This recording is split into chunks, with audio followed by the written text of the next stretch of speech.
Testing here to see if it can see me. And I'm going to sit back a little bit here. And I'm at work now. This is the only place that I think that I can have the quiet time all by myself, or nobody's listening to me. And I thought I would like to talk a little bit about some of my experiences from childhood on of who I feel was my spirit guide that has helped me through my life. Now, a lot of us have a little experience like this, but we don't think much about them. So to begin with, my first memory is when I was about 4 years old, living down at the bottom of a farm by Lee and Joe Taylor's. And it was like a July day, something very warm.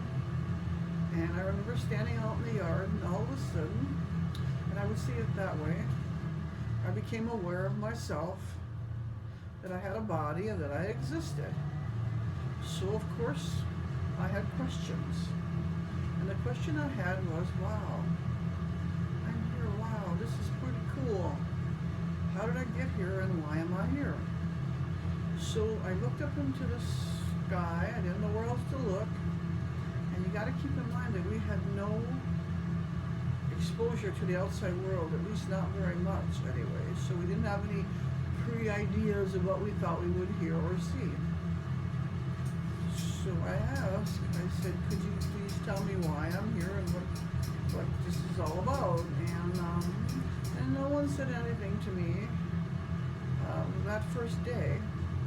I was quite persistent. I just seemed to know deep in my soul that if I kept asking, someone would tell me why I was here and all those things that people wonder about their existence. So I think it would have probably been the next day. I stood out in that same spot again, thinking that must be the best spot to stand in. And I asked this question again. And a female spoke to me. It was a woman. Now as a child you don't know this, but as an adult looking back, it was a woman who was like 30, full grown, somebody, an adult. And she says to me, you do not have words yet. And that's how she said it. And I thought to myself, now remember I couldn't see anything or anything, I just heard her. And I knew just about where she was. And I said, well, I got words. I don't know, what words would you possibly want?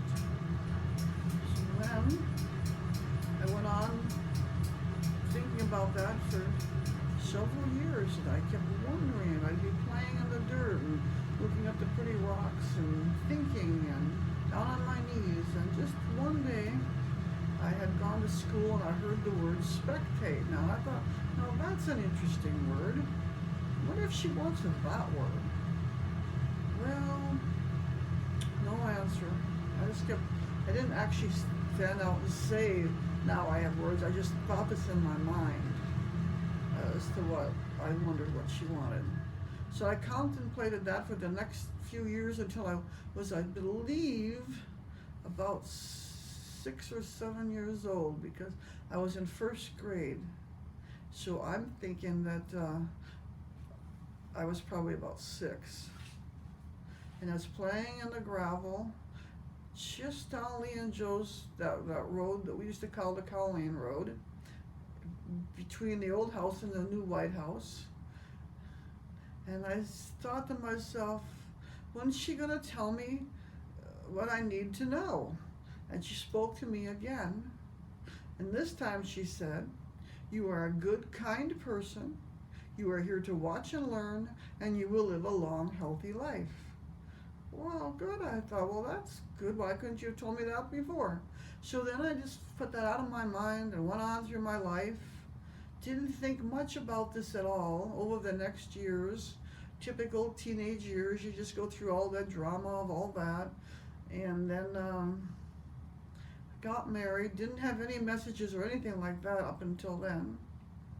Then the next time, and I wasn't even aware or connected that this was the same person, I was working in a nursing home over in Tacoma. And I was walking down the hall, and she spoke to me again, and she says to me, It's time to move on. You need to get out of here right now. Whoa, I go, that's interesting. Never clicking that this is somebody giving me a message. It just was kind of like her voice, but something like an inspiration, if you want to call it that. But it was such a strong inspiration that I actually went home and told Mike, I think I need to do something else. And he goes, oh yeah, okay, what do you want to do? Let's go figure it out. And so within literally the next couple of days off that I had, we decided to go figure that out. And he was so helpful about that. And we went up to welfare to see, because we had no idea, we were both working, where you would go to find out something like this. And they said, well, we don't do anything like that. Why don't you try DVR? So then he takes me over to the DVR office, and I go in there and I meet with this nice young man that says, well, he said, this is, after I told him what I wanted to do something different, but didn't really know. At this time, I'm probably 23, 24, I'm guessing 23, something like that. Could be even 22. So he said, well, this is your lucky day. He said, I'll be promoted tomorrow. He said, what would you like to do? Would you like to be a nurse? Because I was a nurse's aide. And I go, oh, heavens no, that's too much like book work. And so I said, well, a lady told me I should be a beautician once, and that was Irene Austin who said that. This goes to show you that every step in our life, somebody has an important part in that process. He said, well, let's do that then. Now, you keep in mind, I had no indication that I could ever be a hairdresser or anything like that. But I decided that would be a good thing to try, and everything fell in place. I was given money to go to, they paid my way to beauty school. And then I did that, and all the kind of people that were nice to me, we stayed there probably about a year in school, year and a half. And then as soon as I graduated, we moved back, I believe, to Wisconsin for a little while. Then that would be like 1972. So I didn't do hair right away. I believe I went back and worked in the hospital as a nurse's aide for a little while. Then we ended up back in Washington, and by this time I did have a license, so I got my first job in Tacoma by a lady who was very kind, and I worked at that for a while. Just before, I'm trying to think, it gets kind of hard to figure out all the dates and everything, but I do know that if I look back at it, I did start in that beauty shop before we went to Wisconsin. So coming back, I think I ended up at a Edie Adams Cut and Curl. Pretty sure that's where I was, yeah. And no, nothing eventful ever happened there. So then I go through a little bit further on in my life, and I believe I'm 34 years old before she speaks to me again. And I'm walking through the living room in a big blue house in Shelton on Dearborn. And I believe Chelsea is about 6 or 7, to give you an idea about when that was. And the other kids are a little older. And she spoke to me again, and she said, you need to try sculpturing. Try your father's face. What? I go, what? Like I answered her, like, I can't even make a snake with little smiles, And so, anyway, I was so inspired by that I proceeded to try to figure out how I could possibly do that. I had no idea where you would get anything to do that with. And as I was talking to my clients, and customers always helped me through my life, is one of them was in ceramics class, and she said, well, we're going to make some dolls in ceramics class, why don't you come on over? And so anyway, I did that, and they had a few little dolls that were like, not that interesting, little Bible faces and stuff like that. And I thought, kind of remembered back to what this lady had said to me in my head, and said, well, and I was looking at that little face, and I thought, I bet I could make one of these. So I talked to somebody else. They knew where to get clay. I talked to somebody else, to make a long story short, and they knew how to get this stuff fired. And I just started making these ugly little Neanderthal looking little things. and everybody was always encouraging me on. So I kept trying and trying, and the excitement of trying something new. And I always had a dream that I would make dolls so real that when you walked into the room, you had to look twice to see if they were real sitting there. Now, I really never thought I could do this, but I had that dream. So I evolved slowly with my progress of making the dolls better, and for a long time, like 5 or 6 years, I didn't have any money to buy anything.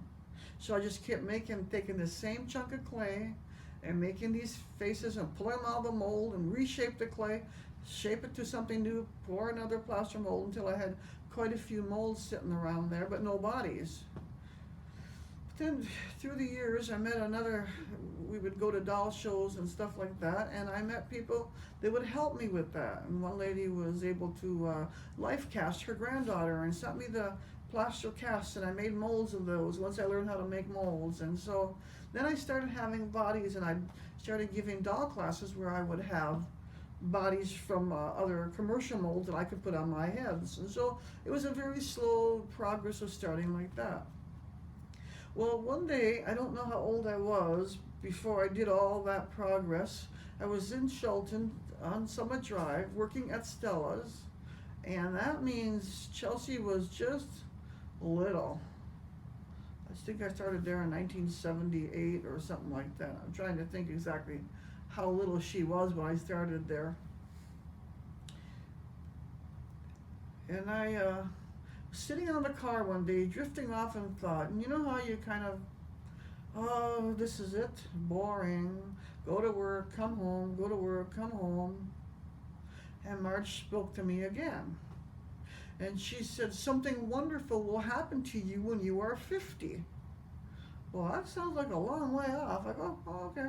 But I went on and forgot about that little dreary feeling and went on with my life. And then I'm thinking, the next time she talked to me that I can remember was, I'm trying to think when it was, but when I was 50, to make a long story short again, I was end up on Home Shopping Network exactly at age 50 with my dolls. Then my next feeling I had from her that I can remember was when Sophia, when Chelsea was pregnant and had a miscarriage, and then I was feeling sad about that, and I go, oh my goodness, I was this close to having a little granddaughter, and Marge, I call her Marge because she has to have a name, she said, she will be back. Wow, I go, okay. Well, then I believe that is Sophia back. So there's just a lot of different things. And then one other time, somewhere along in those years, I remember clearly that I was laying in bed one day, and I was kind of allergic to soap and things like that, but I had put a stack of clothes on the floor and didn't really pay attention, but they were giving me a rash by morning. So the next day I went back to bed again and shut the door, and at 2:30 in the morning I woke up and I felt two hands on the back of my back, shoved me to a sitting position, and the same person, this Marge, said, wake up, you're dying. So I go, whoa, okay. So when I woke up, I shook that off thinking it was just a dream, and when I tried to stand up, I fell flat on my face because I couldn't walk. So then I decided after I recovered and got out of that room a little bit, I'd go to the doctor. Now normally I wouldn't have something like a stack of clothes, but someone had given them to me with bad soap on them, see, that I was allergic to. So I asked him that question, if I was in danger. He says, oh yes, he said, I can see a lot of redness in your ears and everything. You were highly allergic to something you were breathing. So anyway, Marge has been very helpful through my life, along with many, many people. So that's about my story with my spirit guide. And I have a lot more experiences I could talk to about other life experiences and psychic things that have happened to me over the years, all starting about age 34. So that's enough for today. Bye. Let's see what that sounds like.